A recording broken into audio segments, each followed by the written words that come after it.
Olá, alunos! Estamos aqui para continuar o capítulo 5 sobre levantamentos.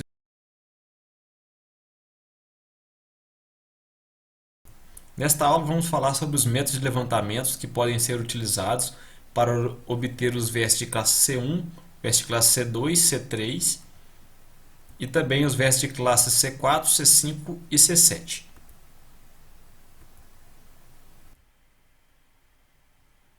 Levantamento dos vértices de apoio básico, C1.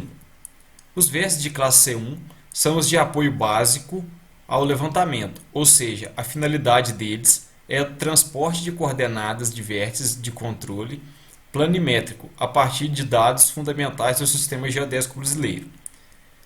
O método de levantamento tem de ser o relativo estático a partir de no mínimo dois vértices pertencentes ao SGB, estabelecendo desta forma um polígono ou rede com no mínimo dois vetores independentes, permitindo assim realizar o ajustamento. Para os casos de utilização dos equipamentos de simples frequência, são aqueles que registram apenas as ondas L1, onde os comprimentos de linha de base estão limitados, havendo necessidade de adensamento. É obrigatório partir e chegar em vértices distintos do sistema geodésico brasileiro. Para efeitos desta norma, limita-se a 100 km o desenvolvimento máximo do polígono ou rede de adensamento, e seus vértices serão obrigatoriamente de classe C1. O polígono ou rede resultante deverá obrigatoriamente ser ajustado pelo método dos mínimos quadrados. Então, esse vértice de classe C1, a grosso modo, é minha base que eu coloco em campo. Então, ele tem que ser definido, como já foi falado aqui, através de um posicionamento relativo estático.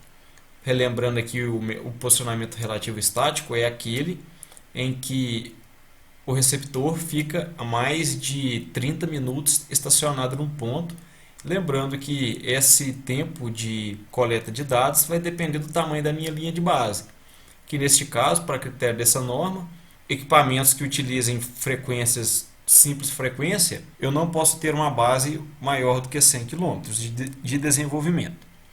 Aqui nessa imagem representa um vértice do sistema geodésico brasileiro e que através desses vértices do SGB calcularemos a nossa coordenada da base. Esse vértice é o de referência ao nosso levantamento, ao nosso georreferenciamento, pois todas as nossas coordenadas serão tomadas como base nesse vértice. Então é necessário que siga todos os critérios da norma para que o levantamento possa ser bem feito. Levantamento dos vértices de classe C1 por métodos clássicos. A obtenção de pontos de classe C1 por métodos clássicos, que, para quem não lembra, são estações totais, estão proibidas em função da dificuldade de alcançar a precisão exigida na tabela de precisões vista no capítulo 2 desta norma. Essa tabela que aqui é apresentada, ela mostra o tipo de precisão que se deve ter para um vértice de classe C1. Essa tabela se encontra no capítulo 2 da segunda norma técnica do ano de 2010 e aqui nos mostra que a precisão tem que ser menor ou igual a 10 centímetros, correto? Então, para que eu realize um levantamento desse utilizando uma estação total, dificilmente eu irei conseguir atender essa precisão. Por que essa precisão é difícil de ser alcançada? Pense na seguinte situação. Supondo que eu tenho um vértice do SGB localizado a 100 km da minha propriedade que vai ser levantada. Eu tenho que, com uma estação total, percorrer esses 100 km e garantir ainda, no final desse percurso, essa precisão de 10 centímetros. Sem falar também que eu preciso partir de no mínimo dois vértices do SGB. Então eu tenho duas estações, aproximadamente 100 km da minha propriedade. Eu tenho que fazer dois levantamentos de 100 km para definir a minha posição. Então fica inviável, até mesmo uma questão de tempo, e a precisão dificilmente vai ser atingida. Correto? Então, o método utilizado para determinar um vértice de classe C1 é o posicionamento por GNSS. Utilizando o GNSS, pode-se obter os vértices da classe C1 pelo método relativo estático e pelo método de posicionamento por ponto preciso, que é o PPP. Pelo método relativo estático, deve seguir as especificações descritas na tabela abaixo, lembrando que o tempo de rastreio varia conforme a distância da linha de base. A tabela nos mostra as características técnicas que eu tenho que configurar o meu equipamento na hora de coletar os dados do vértice C1. Características técnicas: intervalo de gravação 1, 5, 10 ou 15 segundos, ou seja, então a cada segundo ou a cada 5, 10 ou 15 segundos, o meu receptor tem que realizar a coleta dos dados. Ou seja, então a cada 1, 5, 10 ou 15 segundos, eu recebo informações dos satélites. A máscara de elevação no mínimo de 10 graus. Para quem não sabe, a máscara de elevação funciona como se fosse um filtro, filtrando os satélites que estão abaixo da linha do horizonte. Ou seja, supondo que eu tenho um equipamento estacionado em um ponto, os satélites que estiverem muito perto do horizonte de observação, provavelmente eles terão uma geometria muito ruim, prejudicando o meu posicionamento. Então, o que a máscara de elevação faz? Ela garante que esses satélites que têm uma altitude baixa em relação ao seu ponto não sejam coletados dados. Então eu não vou coletar dados que futuramente irão prejudicar o meu levantamento. Então a máscara mínima que a norma exige é de 10 graus. Ou seja, então a 10 graus acima do horizonte do equipamento que eu coleto os dados do GPS. Caso tenha um satélite que esteja a 8 graus, os dados desses satélites não serão processados. Número mínimo de satélites para se definir a classe C1 são 4. Nota: o intervalo de gravação é ditado pelo que é definido para a estação de referência, devendo os mesmos entre o receptor da estação de referência e da estação móvel ser obrigatoriamente iguais. Resumindo, a norma nos diz que a frequência de gravação deve ser a mesma entre a base e os coletores. Então, resumindo, o que a norma nos diz é que a frequência de gravação deve ser a mesma entre a base e os coletores. Então, se eu configurar a minha base para coletar dados dos satélites a cada 5 segundos, então meu rover, no momento da configuração, eu tenho que configurar ele para que a cada 5 segundos também ele colete dados dos satélites. Então, os dois equipamentos têm que coletar dados em intervalos iguais. Para coletar os pontos de natureza de classe C1, utilizando o método de posicionamento por ponto preciso, o PPP, o tempo de rastreio deverá ser suficiente para assegurar o alcance dos parâmetros estabelecidos na tabela 1, visto anteriormente. Isso significa que a precisão tem que ser mantida segundo o que foi estabelecido na dada tabela. O serviço de posicionamento de dados pelo método de ponto preciso, disponibilizado pelo IBGE, poderá ser utilizado para determinação de pontos de controle, condicionados aos resultados expressos no relatório emitido pelo sistema do IBGE. Então eu posso utilizar o PPP para realizar esse tipo de posicionamento, desde que alcance as precisões exigidas, requeridas na tabela 1. Levantamento dos vértices de apoio à poligonal. O capítulo 5.6.1 desta norma define que fica vetada a utilização de métodos convencionais para a determinação do vértice de classe C2, pela dificuldade em alcançar a precisão exigida. Mas, utilizando o posicionamento por GNSS, é possível obter a precisão requerida para o vértice C2, desde que os mesmos se apoiem diretamente em vértices distintos da classe C1 ou vértice de referência do SGB. Utilizando o GNSS para posicionar um vértice de classe C2, pode-se utilizar os tipos de posicionamento relativo estático e posicionamento relativo estático rápido. Esses levantamentos de vértices de apoio à poligonal são aqueles vértices em que eu amarro a minha poligonal que, porventura, eu tenha que fazer com o uso da estação total. Então, esses vértices precisam ser definidos com uma precisão um pouco melhor para garantir que a minha poligonal tenha um bom resultado. Para cumprir o padrão de levantamento de classe C2, pelos métodos citados acima, tem de seguir as especificações citadas na tabela abaixo. Característica técnica: equipamentos, receptores que rastreiem as ondas L1 ou L1-L2, intervalo de gravação de 1, 5, 10 ou 15 segundos, tempo de rastreio mínimo para a solução fixa, ou seja, esse tempo de rastreio também vai variar de acordo com a distância que eu estiver da minha base, e é necessário que se tenha uma solução fixa. A máscara de elevação, como já foi explicado anteriormente como funciona, deve ter no mínimo 10 graus, inferior a 6. Esse PDOP está ligado às geometrias dos satélites que estão sendo rastreados para definir o meu ponto.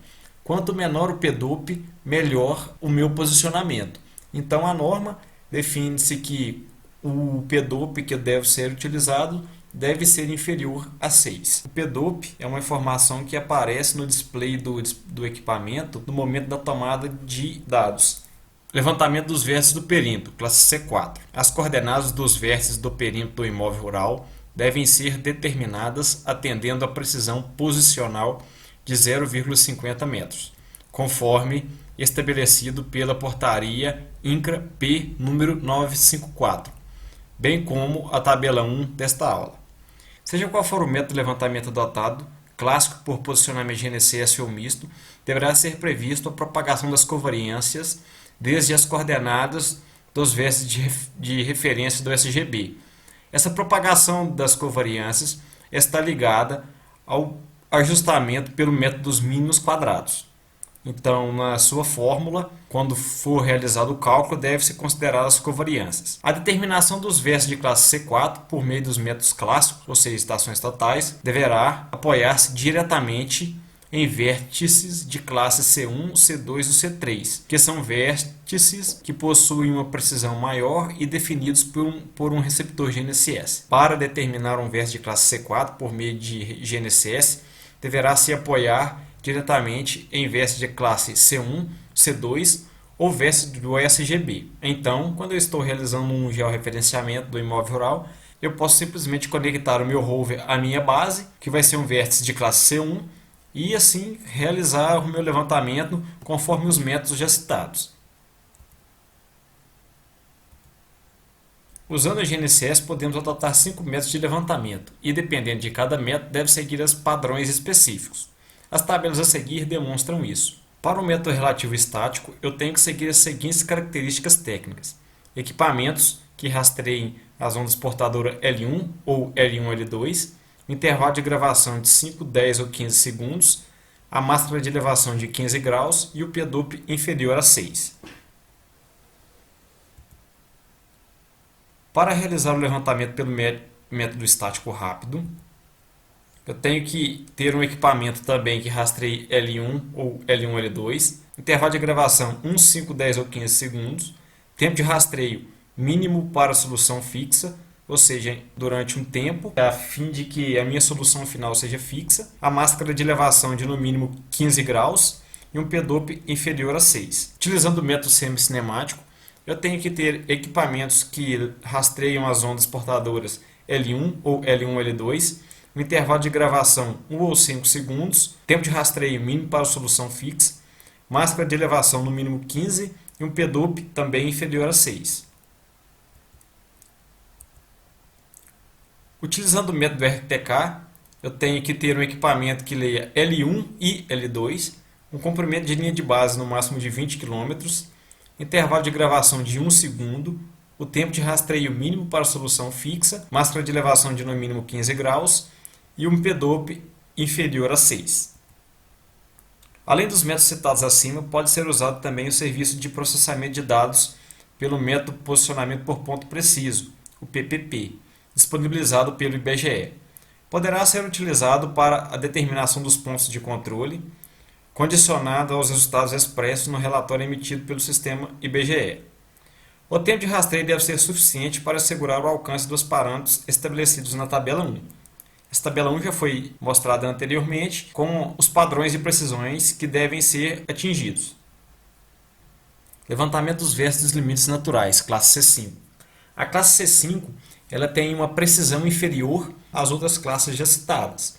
Somente será admitida a utilização dos vértices de classe C5 em limites definidos por acidentes geográficos naturais, exemplos, corpos d'água, grotas, escarpas, serras, linhas de comeada, talvergues, dentre outros. A determinação das coordenadas deverá atender limites de precisão posicional de até 2 metros, admitindo-se a solução flutuante quando for utilizado o posicionamento GNCS. Então, quando você processa um ponto de classe C5 em um software de processamento de dados GNSS, a critério de norma, quando vai se definir um limite natural, você não precisa obter a solução fixa, e sim podendo também ter uma solução flutuante. Seja qual for o método de levantamento adotado, clássico, por posicionamento GNSS ou misto, deve prever a propagação das covariâncias desde as coordenadas dos vértices de referência do SGB. Então, pelo ajustamento dos métodos mínimos quadrados, eu tenho que definir também as minhas propagação das covariâncias. Novamente, pode-se coletar as coordenadas desses vértices de vários modos. Dentre eles estão os métodos clássicos, que devem seguir as seguintes especificações. A determinação de vértices de classe C5 por meio de métodos clássicos deverá apoiar-se diretamente em vértices de classe C1, C2 ou C3, que são vértices mais precisos, que foram definidos com mais critério e que também foram rastreados, foram obtidos através de um sinal GNSS. Os levantamentos dos vértices C5 podem ser obtidos por 7 métodos diferentes, desde que estejam apoiados em vértices de classe C2 ou C1. As tabelas a seguir mostram as diretrizes para se obter esses vértices utilizando diferentes métodos. Método relativo estático. Equipamento que leia a portadora L1 ou L1 e L2. Intervalo de gravação 1, 5, 10 ou 15 segundos. Tipo de solução fixa ou flutuante. Máxima de elevação de 15 graus. PDOP inferior a 6. Lembrando que essas configurações são fornecidas pelos equipamentos e que são pré-configuradas antes dos levantamentos. Relativo estático rápido. Característica: equipamentos que consigam ler a portadora L1 ou L1-L2. Intervalo de gravação de 1, 5, 10 ou 15 segundos. Tipo de solução fixa ou flutuante. Máxima de elevação de 15 graus. E PDOP inferior a 6. Semicinemático, o stop and go. Características técnicas do equipamento. Equipamentos que consigam ler a portadora L1 ou L1-L2. Intervalo de gravação 1 ou 5 segundos. Tipo de solução fixa ou flutuante, máxima de elevação de no mínimo 15 graus e PDOP inferior a 6. Relativo cinemático. Equipamentos que rastreiem a portadora L1 ou L1 e L2, intervalo de gravação de 1 ou 5 segundos, tipo de solução fixa ou flutuante, tempo de rastreio, uma época/posição. O que seria esse tempo de rastreio? Como o posicionamento é relativo cinemático, eu não preciso ficar tempo algum na minha feição. Uma vez que eu faço a inicialização, os outros demais pontos eu posso apenas passar por eles sem que eu tenha que ficar estacionado em cima do ponto. 01 época/posição significa que eu tenho que ter pelo menos uma leitura sobre o ponto de interesse. Máxima de elevação no mínimo de 15 graus, PDOP inferior a 6. O posicionamento pelo método RTK, eu preciso de equipamentos que leiam a portadora L1 e L2, comprimento da linha de base máximo de 20 km, intervalo de gravação tem que ser de 1 segundo, tipos de solução fixo ou flutuante, máxima de elevação de no mínimo 15 graus e um PDOP inferior a 6. Posicionamento diferencial DGPS, ou WAD-GPS. Eu preciso de equipamentos que leiam L1 e ou código CA, distância até a estação de referência DGPS máximo de 300 km, distância para a estação de referência WAD-GPS máximo de 1000 km, intervalo de gravação de 1, 5 ou 10 segundos e máscara de elevação de no mínimo 15 graus. Posicionamento pós-processado pelo método do código CA. Para adquirir esses vértices classe C5 pelo código CA, eu tenho que ter as seguintes características no meu equipamento. Equipamento que leia o código CA, comprimento de linha de base no máximo de 300 km, intervalo de gravação 1 ou 5 segundos e máscara de elevação de no mínimo 15 graus. Levantamento dos vértices restritos ou inacessíveis, classe C7. Essa categoria de vértices é bem interessante, pois estão localizados em locais onde eu não posso entrar sem uma permissão, ou também para que eu faça qualquer alteração no local, eu preciso de uma permissão. Vértices restritos são aqueles que localizados em florestas densas ou protegidas por lei, que, pelas características próprias, impede a abertura de clareiras que possibilitam a desobstrução do horizonte para o rastreio de satélites, em função do impacto ambiental causado por esta ação antrópica. No caso das divisas estarem contidas em áreas de preservação permanente APP.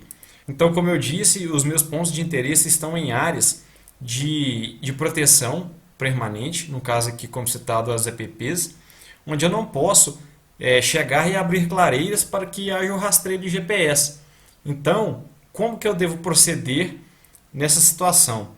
Deverá ser feita uma consulta ao órgão ambiental estadual, conforme a legislação definida pelo Conselho Nacional de Meio Ambiente, o CONAMA, sob supressão vegetal de baixo impacto, necessária para aberturas de picadas e desenvolvimento de poligonais topográficas. Então você tem que ir junto ao órgão ambiental da cidade e solicitar essa autorização para que eu possa fazer a supressão vegetal de baixo impacto e abrir as clareiras necessárias para que haja o rastreio do GPS.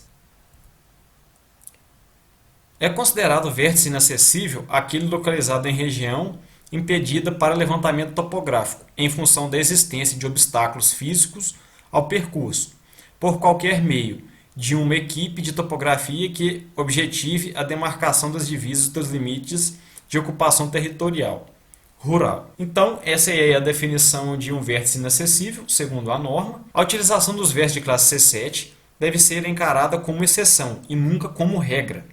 Portanto, sua utilização no georreferenciamento para fins de certificação dependerá de anuência prévia do Comitê Regional. A precisão para esses vértices será em função da metodologia utilizada pelo credenciado e de sua inteira responsabilidade. Então, esse tipo de vértice deve ser evitado ao máximo, pois a precisão dele é uma precisão baixa e que depende do Comitê Regional aceitar esse vértice. A imagem ilustra um vértice do tipo classe C7.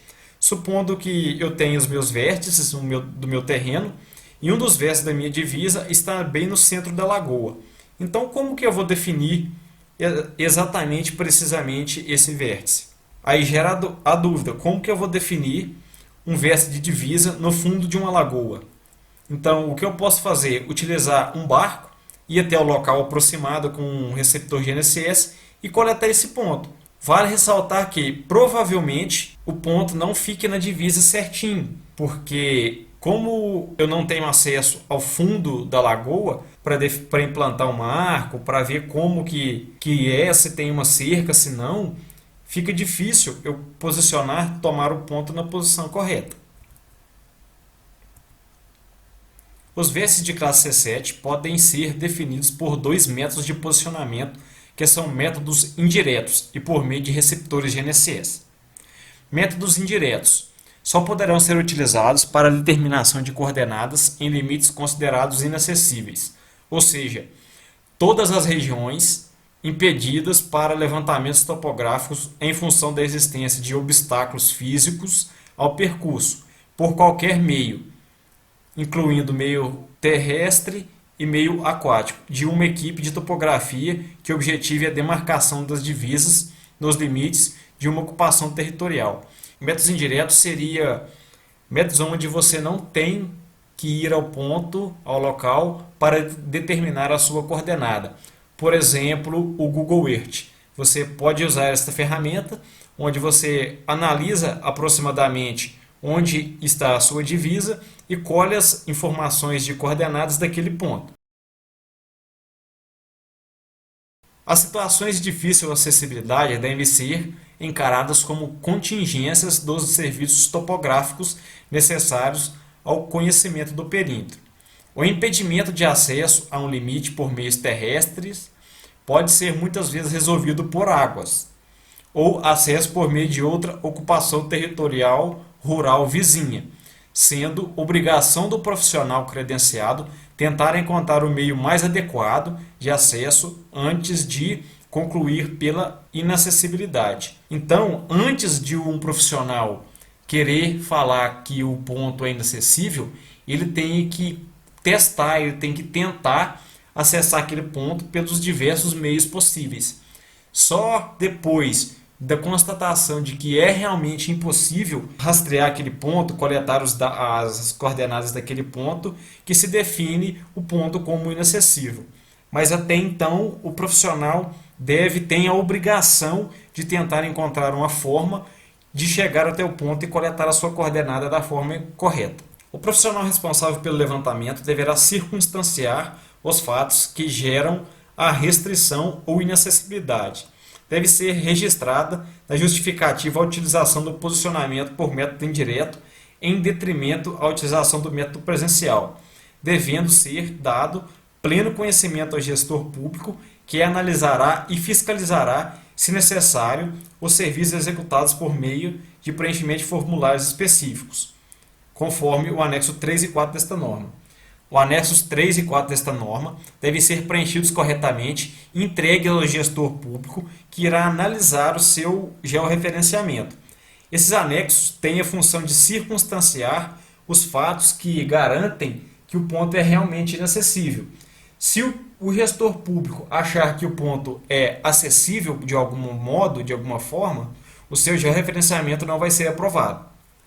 Então, a recomendação é que os produtos advindos dos métodos indiretos sejam representáveis em escala cartográfica de 1 para 10.000, uma escala cadastral, uma escala maior, com padrão de exatidão cartográfica PEC classe A. Esse padrão de exatidão cartográfica exige que o seu erro de representação na planta seja de 0,3 milímetros. Os vértices inacessíveis também podem ser obtidos através de receptores GNSS, mas para isso deve seguir as seguintes orientações. Para o caso do vértice com restrição localizado em área de floresta densa, floresta protegida por lei e áreas de preservação permanente, em que foi negada a supressão vegetal, mas acessível, poderá ser utilizada qualquer técnica GNSS com as normas características de cada técnica, apresentadas para o vértice de classe C5. Então, supondo que eu não posso fazer supressão vegetal de baixo impacto em uma APP, ou seja, eu pedi ao CONAMA uma autorização para fazer as picadas necessárias para abrir uma clareira para registrar o ponto com o GPS, mas mesmo assim foi negado. Mas eu consigo ir até o ponto e definir a minha coordenada com o GNSS. Porém, a minha solução provavelmente vai ser flutuante, devido à grande vegetação densa que tem no local, e o meu sinal de satélite não vai ser bom. Eu posso realizar isso, porém o meu vértice vai ser de um vértice de classe C5, e onde o mesmo eu tenho que seguir todas as características indicadas anteriormente. Então é isso, finalizamos aqui mais uma aula. Muito obrigado pela atenção e até a próxima.